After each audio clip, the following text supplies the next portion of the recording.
Across the world's coastlines, communities that once depended on the rhythm of the sea are finding themselves trapped in an unfolding crisis. The ocean that has sustained human life for millennia is warming, acidifying, and losing its balance. For those who live by the shore, fishers, farmers, traders, and families, the change is not abstract. It is a slow-motion emergency, eroding livelihoods, nutrition, and health in ways that are as personal as they are profound. Every degree of ocean warming means a little less fish in the nets, a little more salt in the soil, a little more hunger and illness creeping into daily life.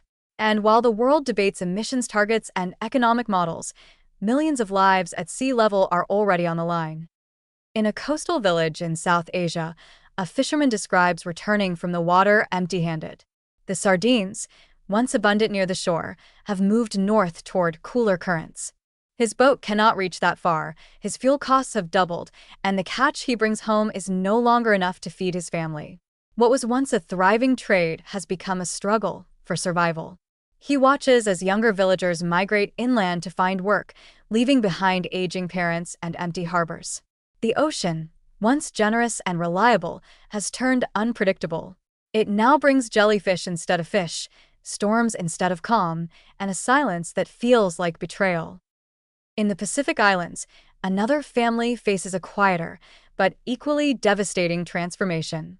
Rising seas are salting the groundwater, killing crops, and corroding the wooden foundations of homes. The taste of the water itself has changed. It is metallic, bitter, sometimes unsafe. Pregnant women are developing hypertension linked to salt exposure. Children suffer recurring stomach infections from contaminated wells. When it rains, the water runs off too fast. When it doesn't, the heat bakes the land.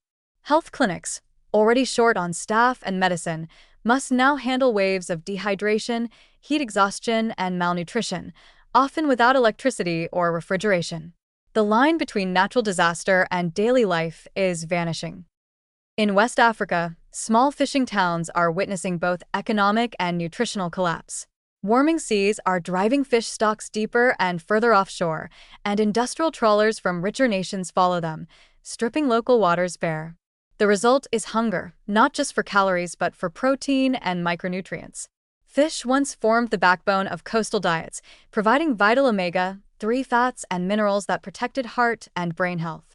Now, people rely more on imported processed foods, cheap, calorie-dense, but nutrient-poor.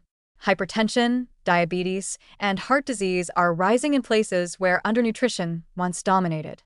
The health transition here is not toward modernity, but toward metabolic decline, fueled by an ocean too warm to sustain traditional food chains. The physical dangers are equally relentless. Rising sea temperatures intensify cyclones and storm surges, destroying homes, hospitals, and sanitation systems. Each time the tide breaches a seawall, it brings sewage, chemical runoff, and pathogens that spread through standing water. In the aftermath, skin infections, respiratory diseases, and gastrointestinal outbreaks become common. Coastal clinics, built decades ago for smaller populations and cooler climates, are unequipped to handle these overlapping crises.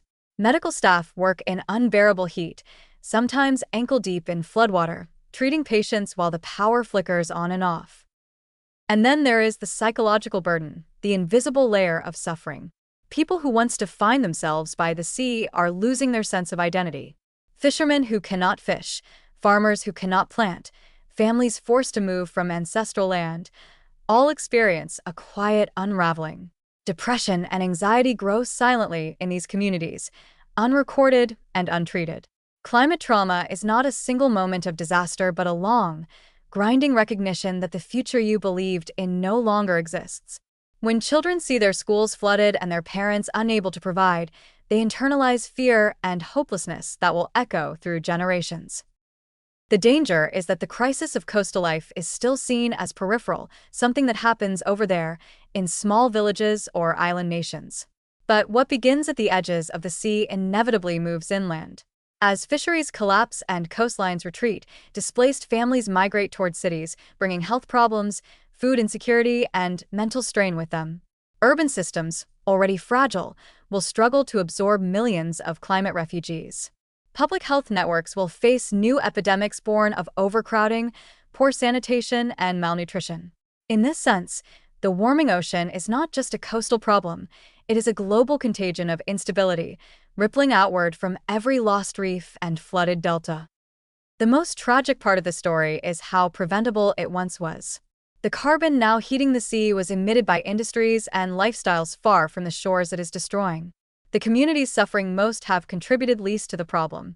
Yet they're the ones adapting in the most desperate ways, building higher homes, shifting diets, rationing clean water, and clinging to traditions as the tides erase them.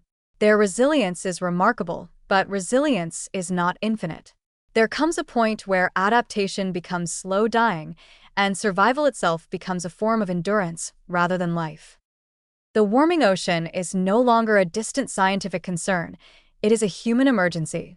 It dictates what people eat, how they live, whether they stay healthy, and whether their children can imagine a future by the sea.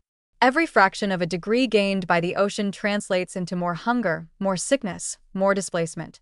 The communities living closest to the water are the first to feel it, but they will not be the last. The same forces now reshaping their coastlines will, in time, reshape the entire world.